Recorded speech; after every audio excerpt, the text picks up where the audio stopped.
My name's Tom Colbert. I'm a board member with the Rice Design Alliance. I'm on faculty at the College of Architecture at the University of Houston. On behalf of the Rice Design Alliance, I'd like to welcome you to the initial forum of the series, Water Challenges Facing the Houston Region. The event tonight will discuss urban growth and competition for water. Next Wednesday, the discussion will focus on water quality issues and solutions to water shortages. We want to thank the Rice School of Architecture and Dean Sarah Whiting for their continued support for our organization and mission. And we're also grateful to the Museum of Fine Arts Houston for the use of this terrific facility. This program is supported in part by the individuals and businesses listed here. And we want to thank them all for their generous support, as well as we want to thank our panelists for generously providing their time this evening. Before we begin, I'd like to tell you about other upcoming events. La Dalman will give the third annual Spotlight Lecture on September 7th, and legendary film title designer Potable Water will be here on September 21st. The 2011 Fall Lecture Series, Chinese Architecture, will begin on Wednesday, September 28th, and continue through October. For more information on these and all of our programs, please visit our website, ricedesignalliance.org, or just Google Rice Design Alliance. At this time, please silence your cell phones, and remember there's no flash photography permitted during the forum. Shortly, RDA staff members will be passing out and collecting note cards. We're asking you to put your questions on these note cards so that they can be read later on in the evening. I'd now like to introduce our panel, and Eric Berger, who's no stranger to the civic forums of the Rice Design Alliance. He helped us with the Hurricane series a number of years ago. It was pretty outstanding. Eric is Houston's sci guy. His articles and blog postings with the Houston Chronicle are where most of us go for information and thoughtful commentary about science and meteorology and its effects on our part of the world. Edward Vaughan is chairman and was appointed to the Texas Water Development Board by Governor Rick Perry in February 2008. Mr. Vaughan's an attorney in private practice. He serves as the director of Securities State Bank in Parasol, advisory director of First State Bank in Uvalde, director of the Texas and Southwestern Cattle Ranchers Association. He's past chairman and director of the Texas Lyceum. He's been involved in any number of organizations as a leader. Mr. Afinowicz is a project manager for Freese and Nichols in the field of water resources planning in the Houston office. He's received both Bachelor of Science and Master of Science degree in Biological and Agricultural Engineering from Texas A&M. Jason managed the development of the 2011 Region H Water Plan, and it's facilitating the study of the upcoming 2016 plan. His wider experience includes water resource and infrastructure planning for Southeast Texas and other locations throughout the state. Dr. Jim Lester is Vice President and CEO of HARP, Houston Advanced Research Center. He holds a PhD in zoology from the University of Texas at Austin. Previously served as the director of HARP's environmental group, where he was responsible for for development and implementation of projects to make more sustainable our management of water, as well as air and biological resources. He has been a faculty member and administrator in the University of Houston system, where he held administrative positions at the University of Houston Clear Lake as Dean, Associate Vice President, and Director of the Environmental Institute of Houston. This is a distinguished panel. Before I turn the microphone over to Eric, I wanted to show just a few slides, which Catherine's going to explain how we do. That's forward. This is a map prepared by one of our graduate students at the University of Houston, and it's simply showing the state of Texas, its waterways, and the city limits within the state. It's what we have for water, for surface water at least, and a lot of our water supplies come from here. This is what we call the super watershed, all the watersheds that seem to be conceivably serving the Houston region. And it's interesting that it passes through so many other cities first. Could you make a comment on the northeast side? Was that Dallas-Fort Worth? That Chartreuse area? Northeast? The big blob in the upper middle portion is Dallas-Fort Worth. We're the smaller blob on the coast.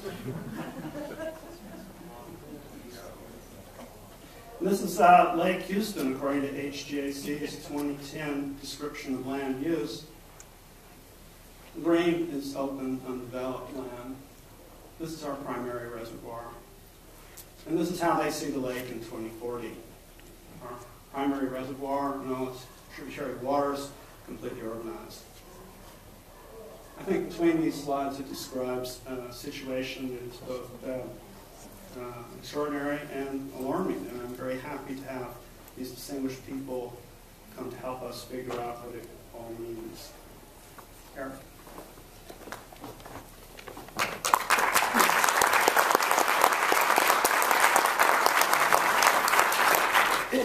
Well, thanks very much, Tom.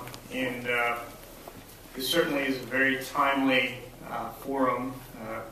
Some of you may have realized that we're in a bit of a drought.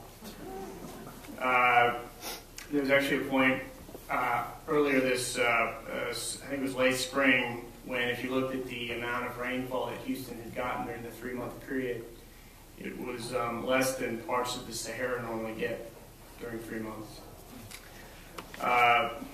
That's kind of a quasi-amusing fact, but it's really not amusing when you drive around the city of Houston, and especially on places like Memorial Drive, and you see the browning and trees dying. You can see the same thing when you go through Galveston Island. It's really having an effect, and it really makes one wonder what the effects are going to be kind of long term. And the fact of the matter is, we have no idea. In 120 years of meteorological records for the city of Houston, there's never been a spring and summer growing season that's been this dry. And there's no relief, in sight in the short term or even in the long term. The outlooks are fairly grim.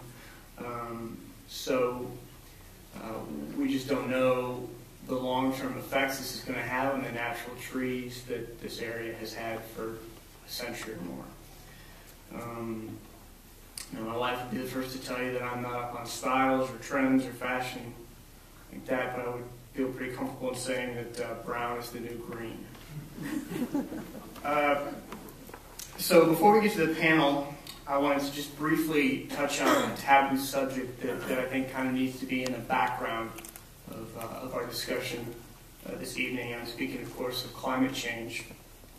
And I wanted to offer 2 anecdotes before we get to the panel. The first, and bear in mind this occurred before Mr. Vaughan's tenure began. I certainly don't mean it as a slight to him. But in November of 2006, the Texas Water Development Board released its 5-year state water plan, and basically trying to plan for what the state would have to do to meet its water needs for the next 50 years. And that plan caused some controversy among some scientists I know at Texas A&M, climate scientists, in part because of this passage we said of climate change. The effect of climate change on the state's water resources over the next 50 years is probably small enough that it is unnecessary to plan for it specifically.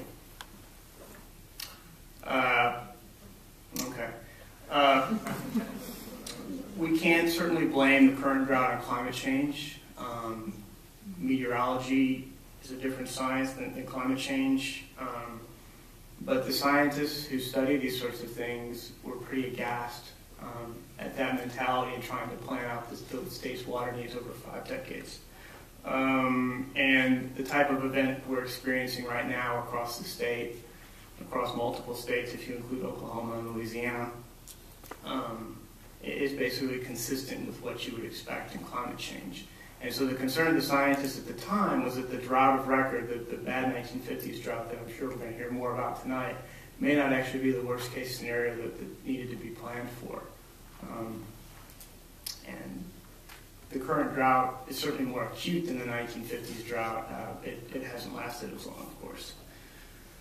The second anecdote I wanted to mention, just briefly, is the idea that in the current political climate of Texas, I know some academics who venture out boldly and bravely to talk about climate change across the state.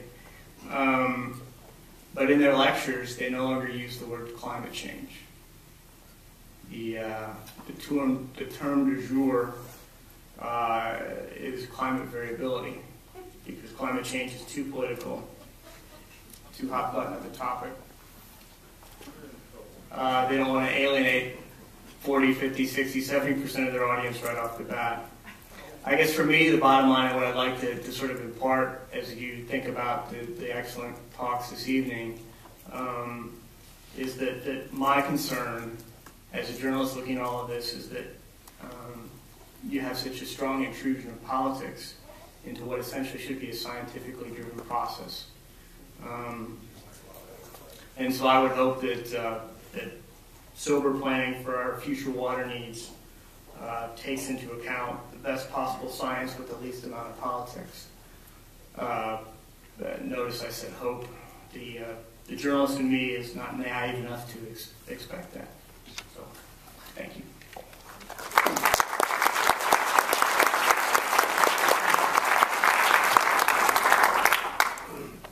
Mr. Vaughan, we wonder if you'd be first.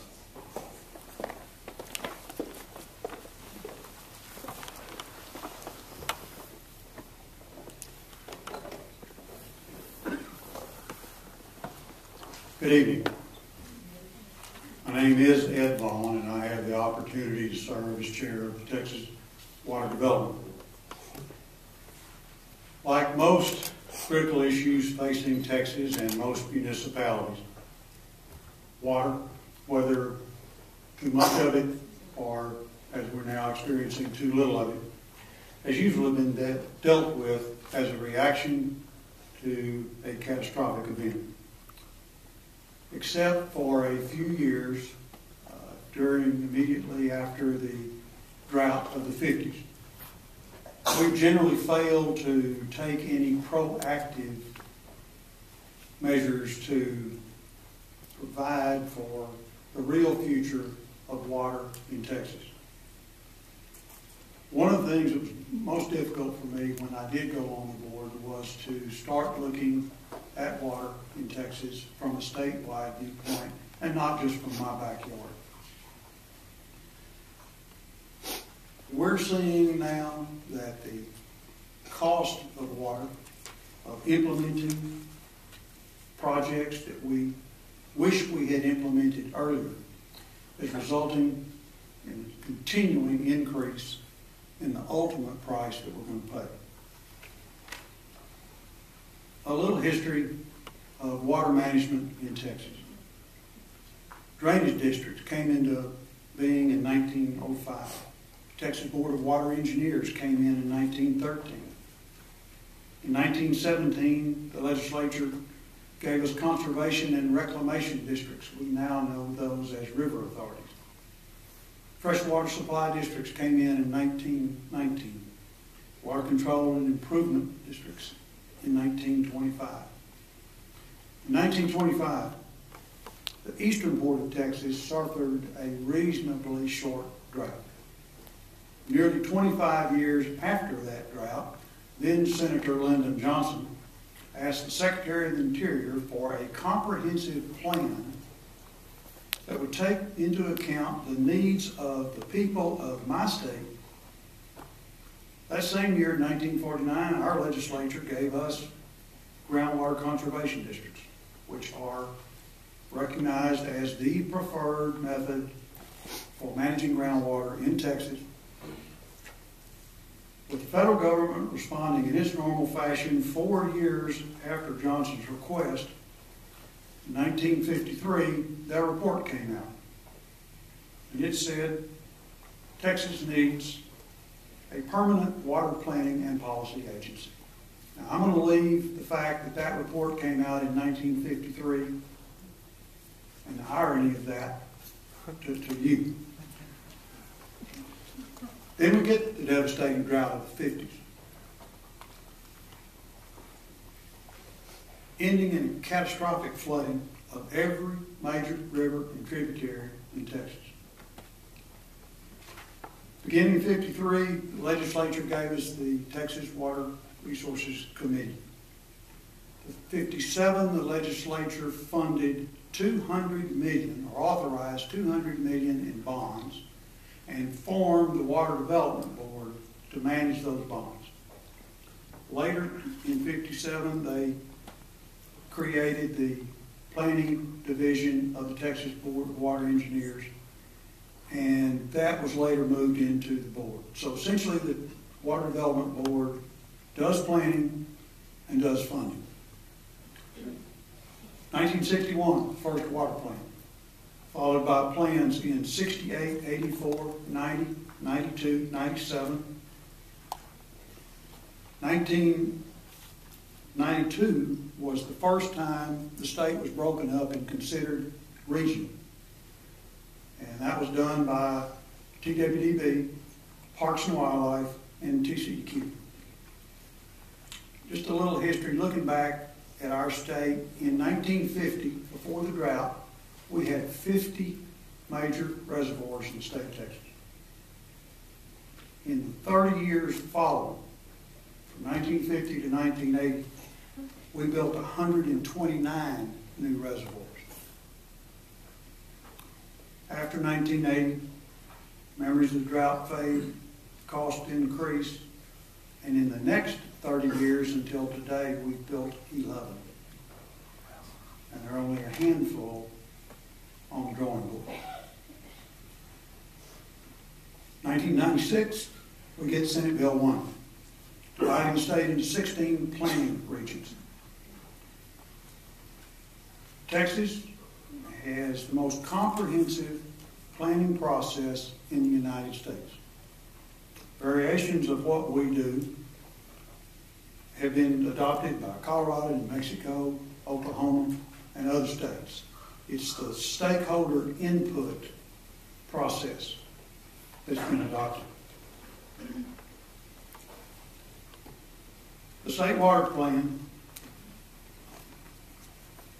2012, here's the draft,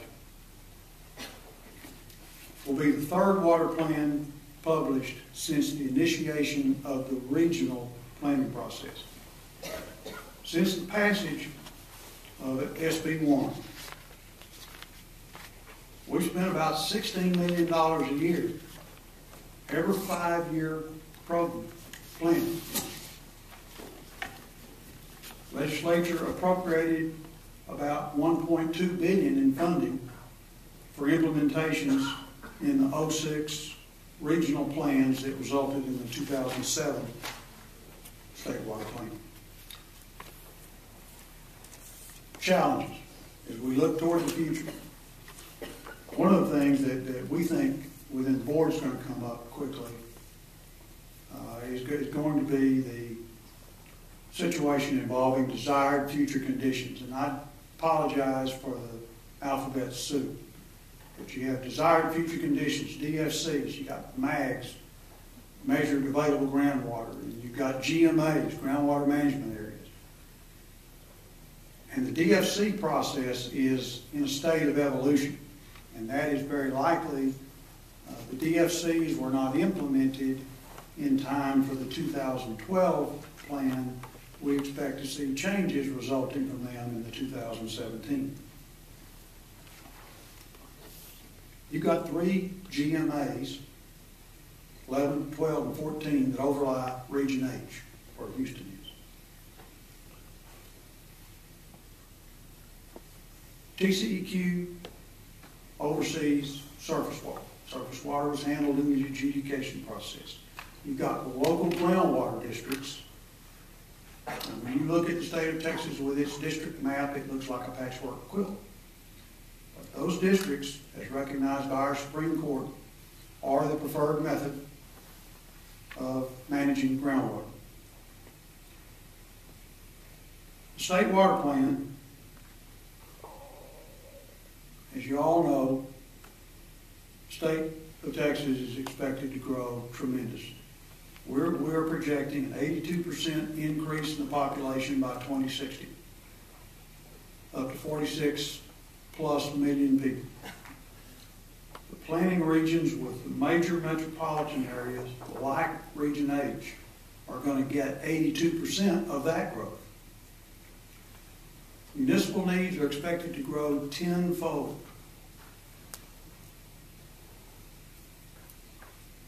I asked the folks at the board to tell me how close were we on our projections when we estimate a population. We missed the 2010 population less than 1%. So it just means that we're going to have a problem in 2060. The estimate is that we will be 8.3 million acre feet short if we have a drought equal to the 50s in 2060. Municipal water use will account for 41% of what we need. Municipalities will be 3.4 million acre feet short.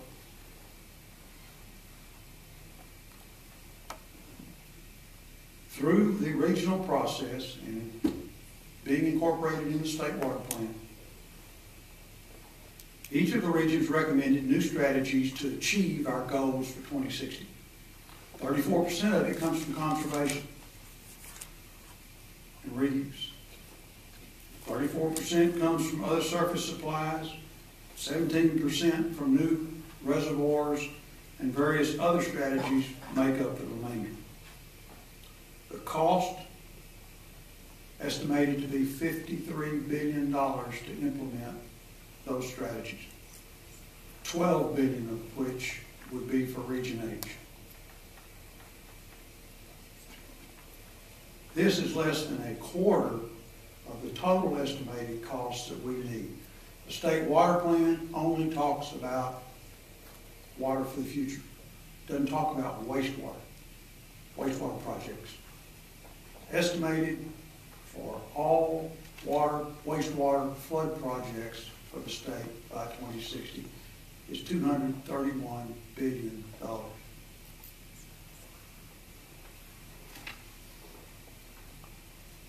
Why do we need to look at implementing this plan? Based on the projections that we have, if we don't, and we have a drought like the 50s in 2060, that year, Texas will suffer in just its businesses and workers $116 billion in losses. It would lose nearly $10 billion in state and local tax revenues and 1.1 million jobs. Houston, or Region H, Region H would lose $61.2 million from rice production and milling. And that goes along with $7.1 million in lost taxes relative to that. $2.5 billion in reduced commercial activity, losing $272 million in lost taxes. $11.2 billion in lost manufacturing, with $1.1 billion in lost tax revenue. $238 million in reduced mining, oil and gas, with $22 million being lost in taxes, and $4.6 billion from reduced electrical generation, and $657 million in lost tax revenue. Catastrophic event. More challenges. If you want to dance, you're going to have to pay the band. Days we're taking water for granted in Texas are over. we must provide additional sources of potable water and learn how to efficiently manage our water supply, literally from cradle to grave, or from the raindrop to the bays and estuaries. New sources, whether it's conservation, reuse, aquifer storage and recovery, reservoirs, desal, are continually growing more expensive. We're going to have to find ways to fund these recommended strategies. This past session, Representative Alan Ritter picked up the torch, proposed methods for funding the state water plan. It didn't pass, as has happened before, but it did get more traction, and he did take it further than it ever has. He came at it from a proactive view of why are we doing the planning if we're not going to fund the implementation, and I commend him for that. This session also saw the legislature approve additional bond authority for the Texas Water Development Board. If agreed by the voters, or approved by the voters in November, the board would have an additional $6 billion in bond authority, or up to $6 billion in bond authority. A little difference in this time, though. The board would enter into a financing arrangement with a community that wanted to do a project. When that arrangement is in force, the board then issues bonds using the AAA rate, passing the savings on to the community.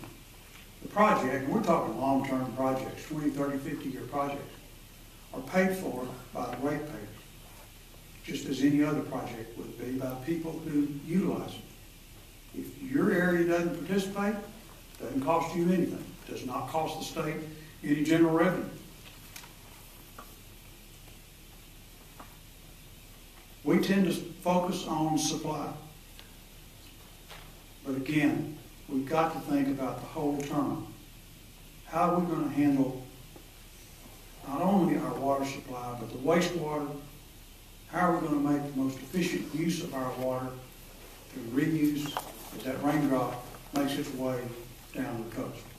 Thank you.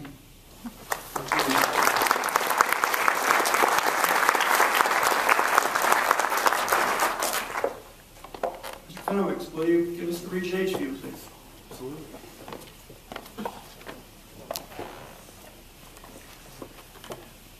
Everyone, thank you for being here tonight. I'm glad you are able to participate in this event. It's, I think, a good forum that's been put together in a lot of different perspectives. I also want to share that this has actually kind of been a special day for me. On the way over here, it started raining on my car.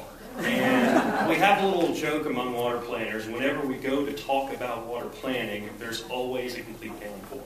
And this may have lasted for a minute. In this weather, I think I will take that. I was perfectly happy to see everything we could get. And that's really where all of this starts. As the chairman pointed out, water planning in the state of Texas is driven by drought, first and foremost. And this may be a little bit strange for us to talk about, especially here in Southeast Texas, where typically we're looking at issues where we have too much water. Not so many cases where we don't have enough, but we're clearly in one of those circumstances right now. And just to give you an idea of what that picture looks like, this is where we stand as of August 16th. Not just the Houston area, but the entire state. We are on the low end of the roller coaster ride that we call Texas weather. And we are in a case of exceptional drought. And typically, if you've seen any of my other presentations or work that we've done with the planning group, most of what we talk about would surround this issue right here. But what I wanted to do tonight is talk about a couple of other topics, stepping back from just this issue of drought and other issues that we have to think about as a region and how we secure our water supplies in the future. After all, why do you even have to be concerned about drought when you have a 100% drought-proof resource to supply your water? Now, it sounds strange to us today, but There was a time when groundwater seemed to be a perfect solution for all the future needs for the city of Houston. Over time, of course, we realized that that's not the case, that groundwater alone is not going to be able to supply the needs of the growing city. And it wasn't going to be a reasonable way for us to provide for our future. The diminishing resources would not hold forth for future generations. And subsidence was just one manifestation of this issue that we saw. In a very similar fashion today, we're looking at the issue of how do we prepare for the future, how do we protect our resources, and how do we still do that with a reasonable cost. And the chairman again mentioned the cost for infrastructure for Region H. For Region H alone, again, that number is $12 billion in today's dollars over the next 50 years. And you see, for the rest of the state, they're in a very similar situation. In fact, 2/3 of that $12 billion is all money that's required in the first couple of decades, and projects are identified then just to get us going. And unfortunately, again, the rest of the state is right there with us. There are lots of projects that need to be implemented in the near term to responsibly use our resources so that we don't run into these issues in the future, that we don't run into these shortages that are going to require us to cut back on our livelihood and our survivability in the long term. Another issue that I think has the potential to be more prevalent in the Houston area than practically anywhere else in the state is a competition for water resources. What you see here, it isn't a patchwork quilt. It may look like that, but it's actually a map of the water utilities that surround the Houston area. And this is just incredible to look at and try to imagine how all of these individual entities are able to do water planning, protect their needs, and also make those plans work out with their neighbors. The Houston area, just because of the way it's developed, is prone to potential conflicts and how different utilities are going to be fighting over water. The good news, though, is that these water providers have had some foresight in the situation and have recognized opportunities to work on a regional basis for everyone's good. In Harris County, the North, West, and Central Harris County authorities are currently providing surface water to meet the needs of a huge area. Similarly, in Fort Bend County, the North Fort Bend Water Authority has stepped up and will be providing similar services. And in Montgomery County, the San Jacinto River Authority has come forth with a plan to provide alternative water supplies for conversion from groundwater for Montgomery County. And it's things like this that we need to look at and we need to take as a lesson, so that when we move forward, we're thinking about things like this. We're not looking for ways to compete with our neighbors. We're looking at ways to work together to make it easier for everyone. There's always been somewhat of a battle between humans and the environment, and water is just another example of how this conflict continues. And balancing the needs of the population and the needs of the environment, Houston's actually been kind of lucky, at least in my perspective. If proximity and awareness of a situation go hand in hand, I think Houston's been very lucky to be right by Galveston Bay, to be able to recognize the resource that is there and understand that water is required for the environment too. It's not just for people. And thankfully, due to efforts from groups like Galveston Bay Freshwater Influence Group, that process has evolved into what's currently going on in environmental flows for the Trinity and San Jacinto basins. And that process is driven by Senate Bill 3, which creates a parallel to Senate Bill 1. And instead of looking out for the needs for human needs, or water supplies for human needs, looks at what are the water supply needs for the environment. And these two processes are intended to evolve together over time, so that when we get to an end product there, we're looking at both sides of the equation. Not just what people need, but also what we need to leave in the streams, what we need to allow to go to the bay. Texas has been fortunate and have a strong history in agriculture. And this continues to be the case, although I think in a lot of cases it seems to be kind of muted out by the noise of urban growth. And as the population expands, the competition for water increases. This graph just shows an illustration comparing the increase in municipal demands over time for Region H to the demands for irrigation. As municipal demands increase, irrigation flattens out, even declines somewhat. And overall, as the need for water increases, so does the cost of water. And to an industry that's already sensitive to the cost of anything, this is a major hurdle for agriculture. Dealing with issues like this will take a good understanding of how to balance the resources we do have, the smart use of interruptible supplies, and also the examination of alternatives, new ways of producing crops, new ways of meeting the needs of agriculture without increasing demand. And finally, one last point to cover. At the end of the day, what water planning comes down to is somewhat like balancing your checkbook. It's a balance of the supplies and the demands. And the traditional way of looking at how to solve water problems has always been develop more supply. That's clearly the answer. And to some degree, it definitely is. But the other side of that equation that needs to be thought about is the reduction of demand. And there's very good reason to consider conservation. This is just shows you some generic projects from the Region H water planning process. Just to give you an idea of what we see in cost per acre foot for different strategies. And it's very clear to see why conservation is the first strategy that's recommended in Region H for a number of reasons. Here we see it's a low-cost alternative. In fact, in the 2011 water plan, there's about what I would call 850,000 acre-feet of new water. And this new water is not water that's already developed in a reservoir that just needs to be transferred to a demand. It isn't water that just needs to go through a contractual process to get to where it needs to go. This is actually a new developed source. 20% of the 2011 water plan, that new water is actually water we don't use. It's conservation. On top of that, another 30% of that quote-unquote new water is actually recycled water. It's reclaimed effluent. So again, reducing the needs for developing a truly new water source. But there are plenty of other opportunities to expand those volumes.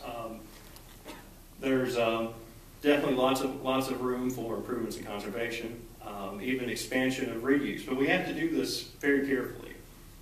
For instance, for conservation, I think we've seen after the experiences of the city of Houston with trying to implement drought measures, what that does to people's watering habits, their water consumption. It's awful hard to control people, and it's very difficult to control that as a project. So we have to be mindful of that we are setting targets that we can meet. For reclaimed water, we have to also keep in mind that that's water that's going back into the stream. Right now, those wastewater return flows are helping to sustain our streams during this drought. But nonetheless, both of these are powerful tools in figuring out the equation of water supply. And if we are able to harness these projects, some of these lower cost alternatives, that puts a dent in that $12 billion price tag that we've been talking about. On the flip side of that, if we're not meeting those goals, that only increases that cost and makes a bad situation worse. The overall path forward, or at least a path to the answer, I believe, to all of these challenges comes from a stakeholder process, working together, bringing together different viewpoints to look at different alternatives, analyze the advantages and disadvantages of those. This is the exact sort of process that the Water Development Board has created through the state planning processes and evolved later on into the regional planning processes we work with today. So as the state water plan, the Water Development Board is getting ready to put out their 2012 state water plan. We're already looking down the road to the 2016 regional plan so we can keep that process going and we can meet some of these challenges head on. Thank you.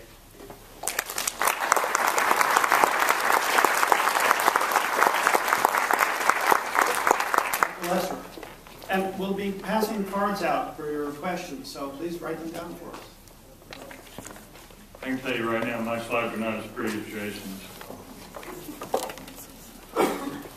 Okay, so why I'm on this program, I've been involved in water issues around here for quite a while, but most of my expertise is in things like coastal ecology.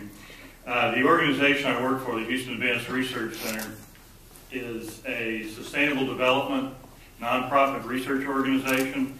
So we try to look at things from a big picture perspective, and that's what I hope I've done here tonight. One of the things I'll be talking about is those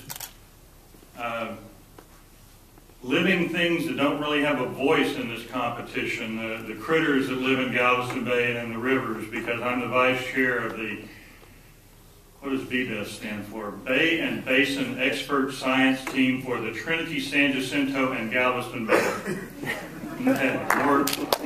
more word salad, right? The first thing that I want to do, like that, okay.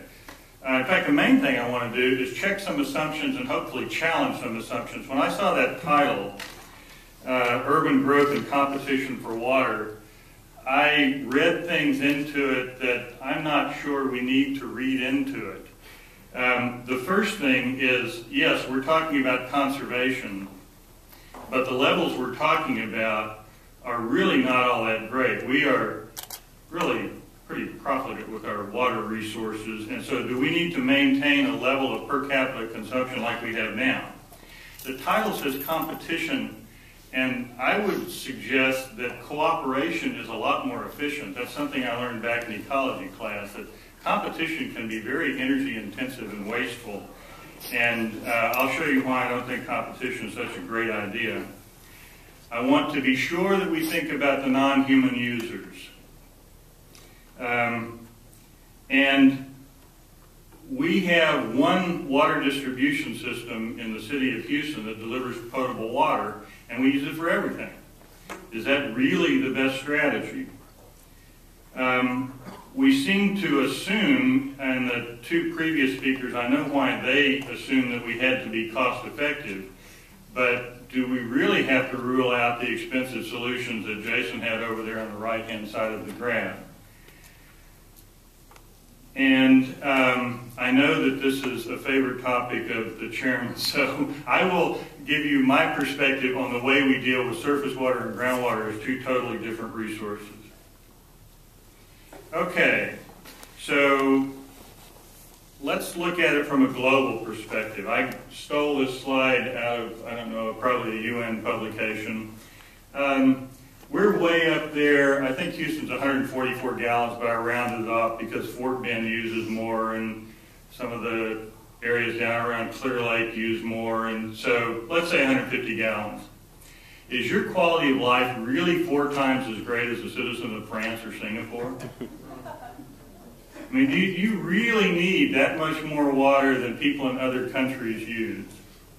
Is there something you could do in terms of your lifestyle choices that might cut down on that amount of water? Okay, let's talk a little bit about competition. You'll notice that Dallas-Fort Worth is upstream of us. Now, I kind of had a lot of relatives out in the country, and you didn't want to drink downstream of somebody else's cows. You know, there are things that people upstream from you can do that you might not appreciate. So I'm not sure we want to compete with Dallas-Fort Worth. In fact, we need their wastewater. If we didn't have their return flows, the Trinity River and Lake Livingston would look a lot different than they do today. I think it would be important to try to cooperate and optimize things. I'll give you an explanation why I don't think we really ought to compete with the rice farmers around here. I think we ought to find a way to cooperate. And if you're competing with the power plants for water, then you're dooming yourself to rolling blackouts. I mean, you know, let's try to find a solution that doesn't lead us to this kind of shooting ourselves in both feet. I don't want us competing with the water-dependent critters, and I really don't want to see winners and losers. I mean, I know that we talk about water wars in Texas, and we talk about, you know, whiskeys for drinking and waters for fighting and stuff like that, but I'm not sure that's the way to approach our problem.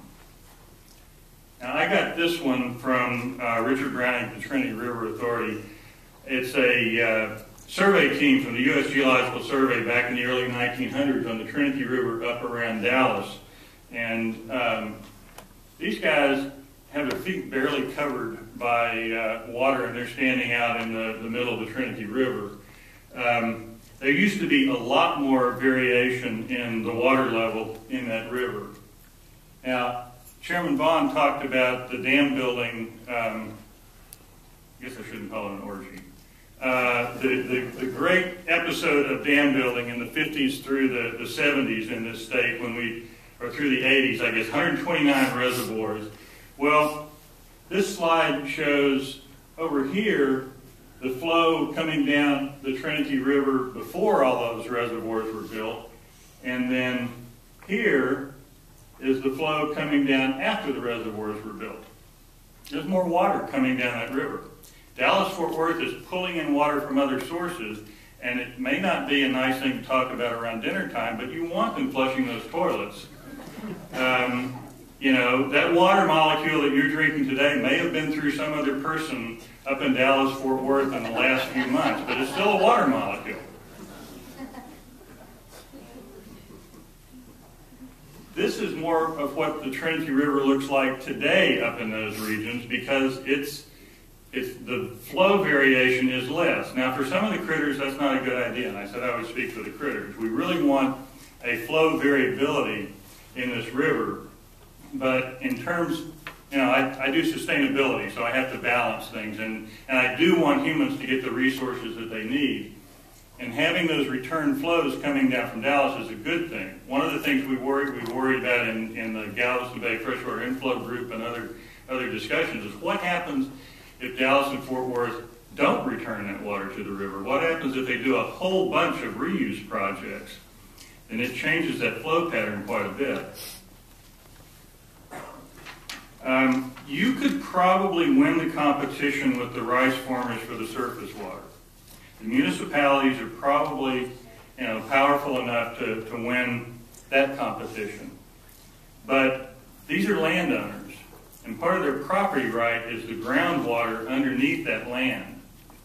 It's one of the reasons I would recommend cooperation, because even though you can get this stuff, which is probably coming in from a canal, they have thousands of acres, and under all of those thousands of acres is groundwater. And that is handled in a totally different way. Now, I've had the rice farmers tell me that if they got some incentive for laser leveling this land, that they could be tremendously more efficient in terms of their use of irrigation. But they don't have any incentives. The water rights are there. There's no incentive. We're not offering them anything to spend that extra money. So why should they? Okay, here's some of the critters that I'm spokesperson for. These are critters in the river. They all depend on a certain flow regime. If you drop that river down to where it's always subsistence flow, or if you flow it constant all the time, you're going to start losing some of those. So Jason introduced Senate Bill 3. He's braver than me. I would not put up a graph showing the distribution of that complicated process. Okay. But the point is that we're supposed to be guaranteeing environmental flows for the organisms that live in and near the streams and rivers and the bay. And that's my particular area of expertise. So it's not just about the water, particularly when you get down to the bay. It's about the water, the nutrients, and the sediments.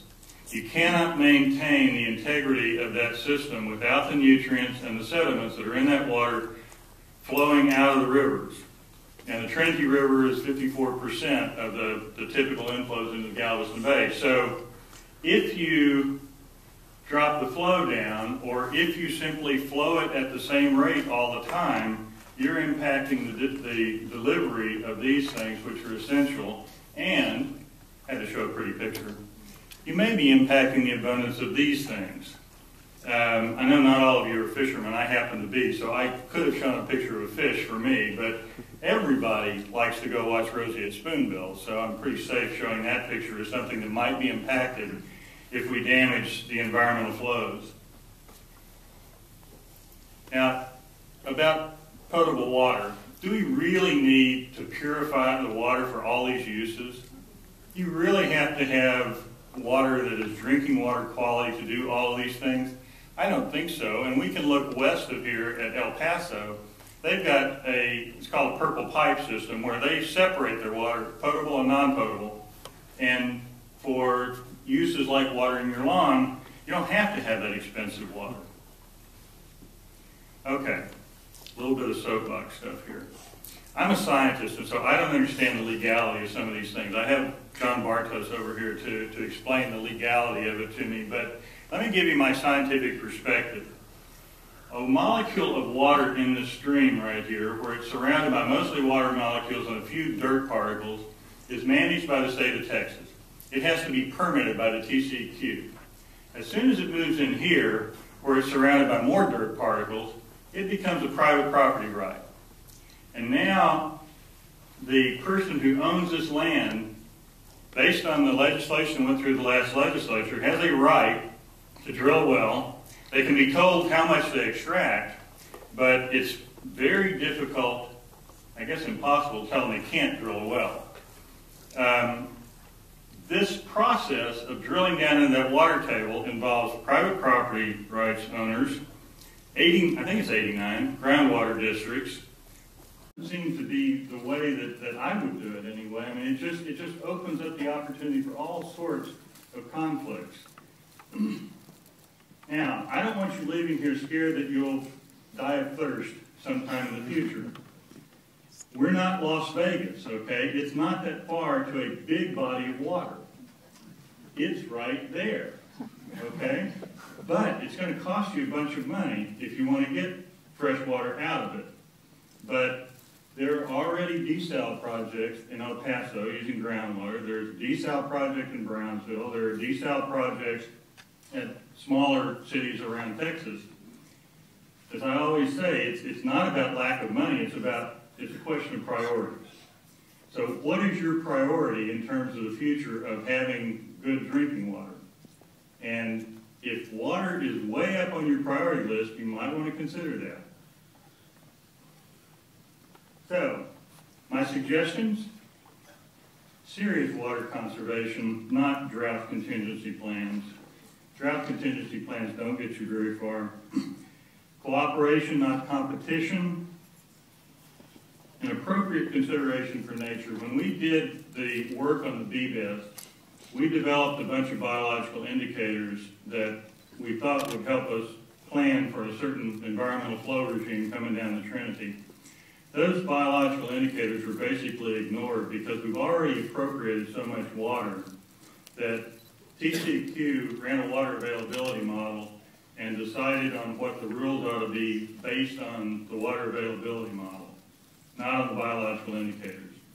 And you know, I can see the logic of that. We were told not to consider alternative uses. We were told to think about the biology and the needs of the biological systems. But my opinion right now is that we're not giving adequate consideration to maintaining the biological systems that depend on this water, and that you ought to think more seriously about water conservation. You need to match the quality to the use. If you don't, if it doesn't have to be drinking water, why are we spending all that money to purify it? Prepare to pay high prices for new supplies. I think you've heard that 3 times tonight. The next new water you get is going to be a lot more expensive than the water you've got now.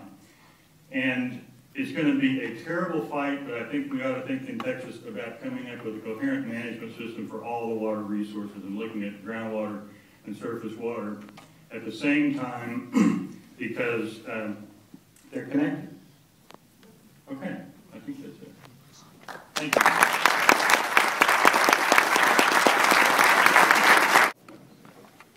There are more excellent questions here that we can possibly address in the time available. I picked out a few that came up first.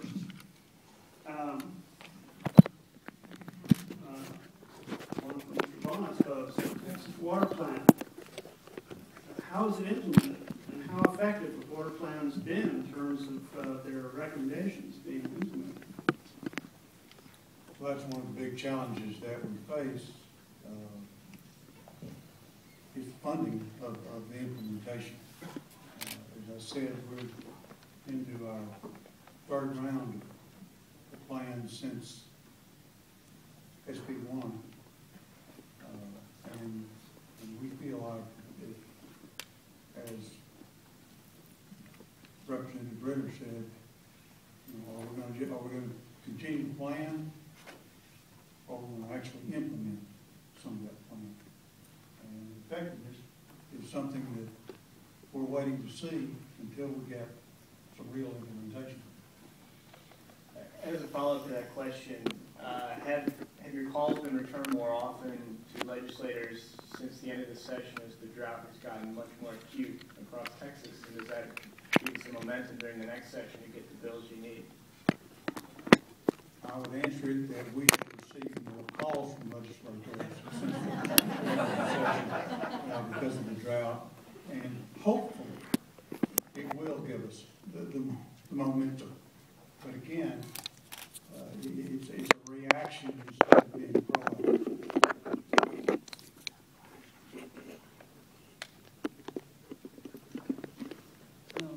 There are a bunch here. One is a follow-up to a point that Eric made a question. Will anthropogenic climate change, man-made global warming, be factored into the 2012 state water plan? And if so, how will it be addressed, or if not, why not?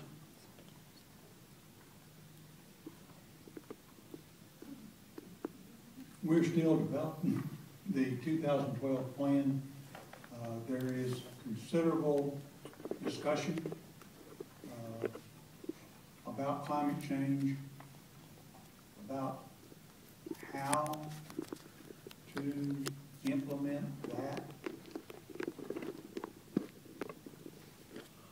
I don't want to call it a phenomenon, but that study had not fully understood subject into the state water plan. Dr. Mace and others at the board are looking at a number of things. Decadal oscillations in temperatures of the Pacific and the Atlantic Oceans as they relate to La Nina and El Nino. Same thing in the Atlantic. So that there's a number of factors that we're taking into consideration. Jim, as a scientist, how do you feel about that approach to climate change and water planning? Well, to be perfectly honest, the climate models are not really ready for prime time in terms of predicting regional precipitation changes. So I would say that the climate variability term, which you were talking about as a term du jour, is the one we need to think about. And we can assume, I think, that there will be a drought greater than the drought of record 56-57. We may be in it right now, and that there will be something even greater in the future within the next 100 years. And given how long it takes to do these projects, we ought to simply be proactive, as Chairman Vaughan was saying, and assume we're going to have to face a worse drought. And you don't, variability is going to go up. So I would say that the way we do it is to be proactive and get more water resources in place, and you guys need to think about conservation. Well, following that up, what can people do to conserve water? They want to keep their lawns green. They want to stay clean. How are we wasting water now that we might conserve? Oh, where is John Jacob? He said he was going to make it. You wasn't going to make this one? Okay, but I mean, there is no reason to have a St. Augustine lawn. We had perfectly good native vegetation growing here before we discovered St. Augustine. I don't, in fact, in terms of incentives, in Las Vegas, they'll pay you to rip out that St. Augustine lawn and go with a rock garden or some cactus or native vegetation. That's a waste. How many of you always have a full washing machine when you turn the clothes washer on? Oh, right. This is a different audience. I knew I wasn't talking to the usual suspects. How many of you always have a full dishwasher? Wow. Right. Do you think all your neighbors have those same rules? Okay. All right. And if I might add just one thing to that, I think that was that question kind of sums it up right there. What can people do to conserve water? And that, what it comes down to is if people are educated and they know what they can do to take those measures to reduce their water use, they'll do it. They'll have an interest in doing it if they understand what that means.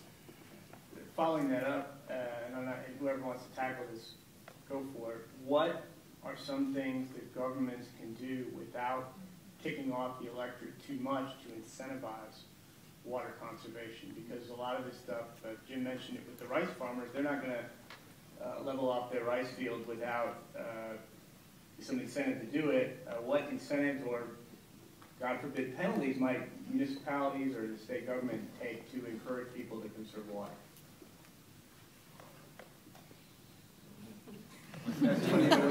Come on. Commissioners Court and City, where we are, just authorized the Sheriff's Department and police to start handing out $1,000 per violation tickets. We happen to live in an area that is very, very short on water. And we are down to hand water. So the penal side of it, that, that's really not what we need. What we need is to come up with an incentivized, attractive way to change people, to change the thinking. Now, I don't know whether you want to call it incentive or penalty, but there are pricing structures that some cities are starting to put in now so that you get a certain rate for what is considered to be normal use, or, and I would probably lower that a little bit, but you get a certain rate, and then after you go over that, the rate goes up. So if you put in a pricing scheme like that, I don't know, is that an incentive or is that a penalty? I'm not sure. But it's in terms of people can understand. Yes, right, exactly. Jim, the one thing I would say with that, we've seen instances where people will say, well, I can afford it. Yeah, that's true. I can afford $5,000, $6,000, $7,000 a month water bill. Oh yeah, they're there. So it may help the water utility, but it's not helping the water supply. I think that takes a point. Water restrictor. What you do? If the last year's drought continues through next year, what problems will we be faced with, and what's the plan to deal with this for the drought?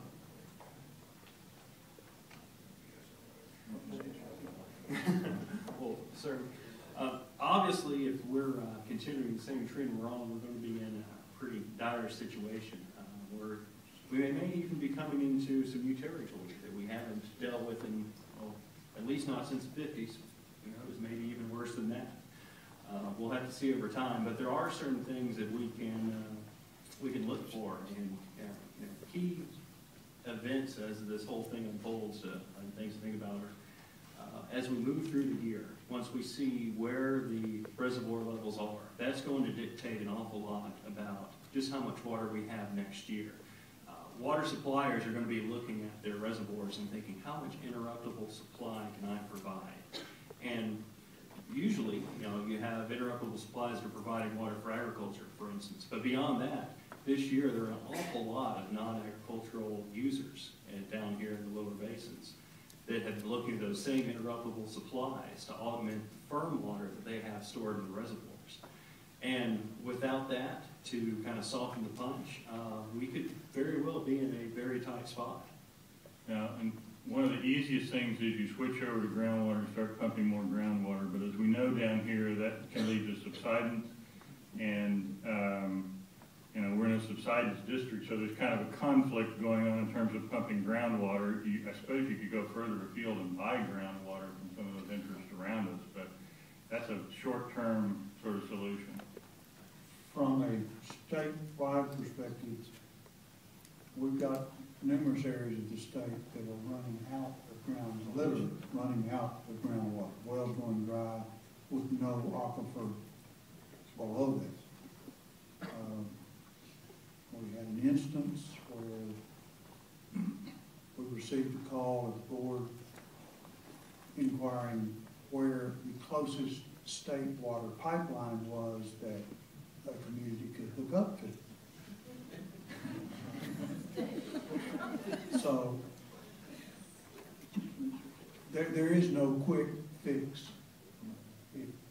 And they are telling us that we may get normal winter rains November through February, March, and go right back into La Nina next year. If that occurs, we are going to see some issues that we've never seen before. We've got a tremendous population increase since the 50s. The demands are so much more. Water's the same, but the demands are so much more.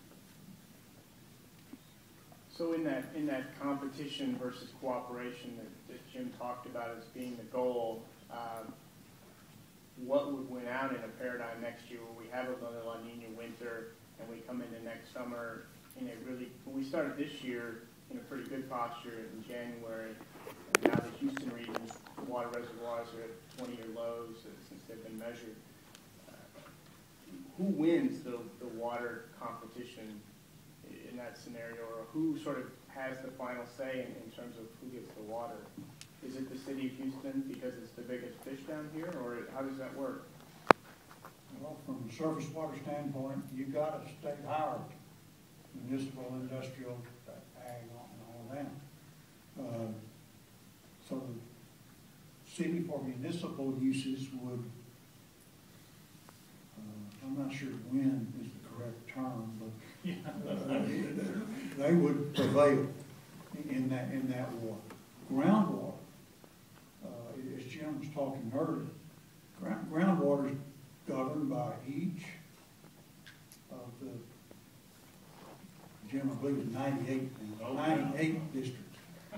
So each of those districts tells you what you can do within that county or larger area. And those vary all over the board. Why not build more reservoirs? Why not dam the Brazos? Hey, we've got a perfectly good reservoir site sitting out next to the Brazos called Allen's Creek. My group did a habitat analysis on it when I was at the university. It's the last good reservoir site in this area, and I have no idea why there's not a dam there. It's a good example of something that's been in the plans for many rounds now and hasn't moved forward. The website said 2035. The land was purchased in 1965. Yeah, right. Well, as a follow-up, why hasn't it moved forward? There's no funding. Funding. No funding for it. Well, you still have, It's the political will to bite the bullet fund.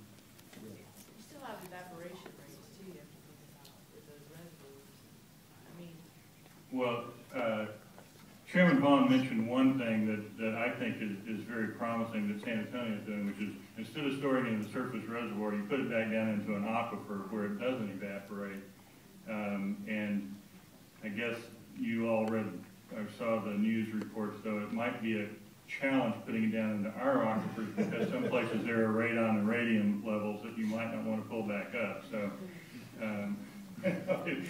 you might want to think about that for a while around here. Well, doesn't the current drought, especially if it lingers in the next year, provide the impetus to, government always reacts, it's not proactive, so government in this case would be reacting to a serious situation. This could be an opportunity then to address our future water needs. Hopefully. Hopefully this doesn't. If this doesn't, I don't know what will. I'm afraid of what will. If there's enough good press. I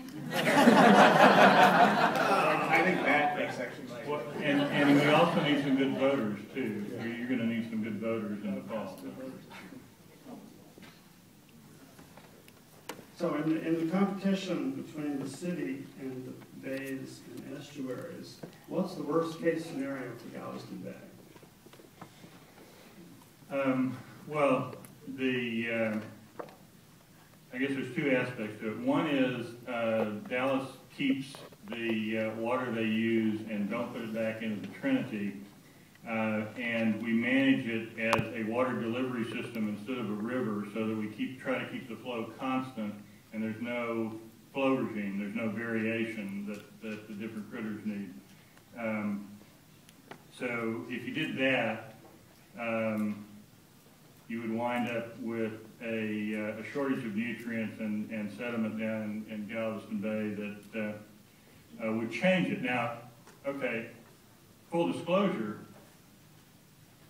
I don't have a problem with fishing in lower Laguna Madre, which is very salty and gets almost no fresh water. So it would still be a system tied to the Gulf of Mexico, but it would be very different from the one we've got now, and it probably would not produce as many oysters or shrimp or things like that. One of the criticisms about the 27 water plan that I mentioned in my opening remarks that came from the climate scientists was that the 1950s drought of record that was being benchmarked against may not be severe enough. And there's a question here about the current plan, the 2012 plan, and the question is, does the 2011 drought, which may linger in the 2012, change that benchmark of what you're planning against, or in your report, are you still going to be using the 50s drought as the sort of worst case scenario? We are required to have this plan out first of the year. We don't think we will have sufficient data between now. Well, we have to cut it off now in order to process the data, and I'm beyond my pay grade when I start getting into meteorological science. But we would have already had to been in the drought presently for long enough time to quantify the data. There is an ongoing effort at the board. We are tracking the 50s drought against this drought every way we can think of, whether it's flows, stream gauges, lake levels, soil temperature, which is one of the things that has Dr. May so concerned right now, is that our soil temperatures are so much higher than they were in 50. But we're doing everything we can do for that very reason, so that if this continues, we've got a better control. So maybe as we move to wrap it up, each of you could talk a little bit about your take-home message in terms of the future of water, summarize in a sentence or two maybe your talk, and then as a take-home to people here, what they could do if they're interested in seeing the state have a sustainable, responsible, proactive plan, what they could do about them.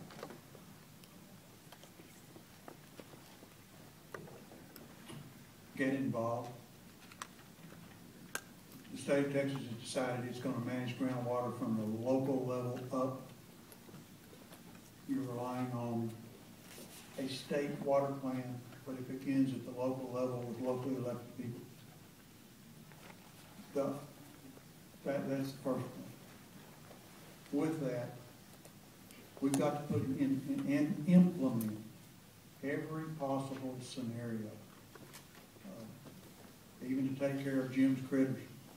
You know, we've got to do it from the time that raindrop hits the ground to the time it makes it down for a redfish to swim in. We've got to more efficiently utilize that water, and we have to be more efficient with what we do with it, how much we use of it, and prioritize our real needs for the application of the water that we do have. And we've got to have the political will to fund the implementation of those recommendations. And my simple point is, go to work tomorrow and tell somebody what you were doing tonight. And tell them that you were interested in the topics of water supply in our region and our state. And let them know why it's important. Let them know that just because they turn their tap on doesn't necessarily mean there's always going to be water running out. That's the way an awful lot of people think. Awareness and understanding of the issues that we have at hand are going to be what drives everything forward in the future. It's going to inform the public to know what initiatives they need to get behind. It's going to inform the voters so that they know when they go to polls what they're going to support and how important water is to the state of Texas.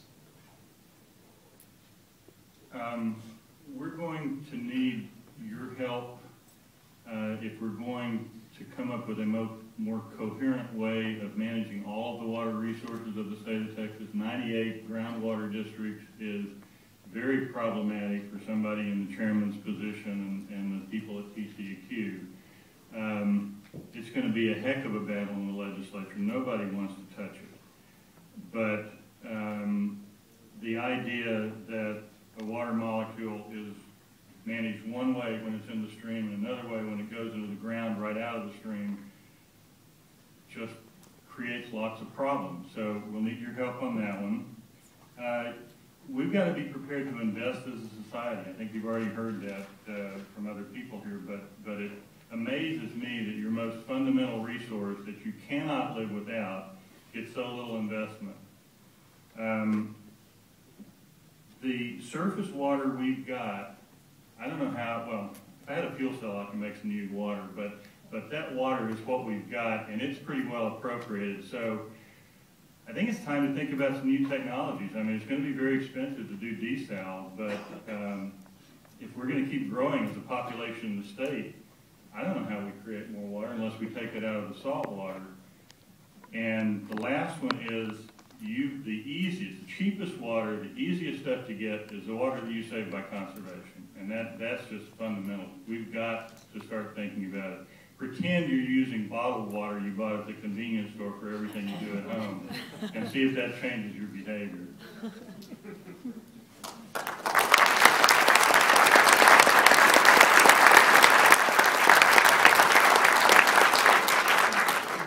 With that, I'd like to remind the audience we will meet again in a few weeks to talk about water quality and potential solutions. A lot of the questions that are here were more oriented to those issues, so we set them aside for next time. I'm very pleased that our speakers conclude by advocating involvement in these issues. It seems to me that water policy in the state of Texas, or anywhere really, is a matter of law, it's a matter of science. It's also a matter of planning and design. And the design committee, the design community must be involved. We have to be in the room when these decisions are made. And I hope that this evening will be one step towards that future. And I thank you all for coming.